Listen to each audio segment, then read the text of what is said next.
How do you fix the Shopify error 404? So Shopify error 404 error occurs when a web browser requests a page from a website server, but the server can't find a web page associated with the requested URL.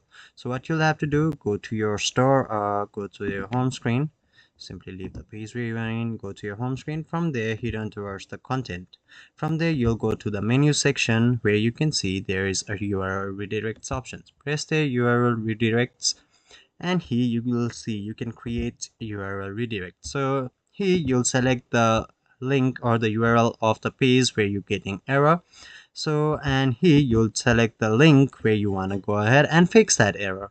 So once you do that, and you go to the page like this URL which was creating error, you'll simply go ahead, refresh there, and you'll see that it has already been fixed. So that's pretty easy, and that's how you do it. Hopefully this video helps. Thank you.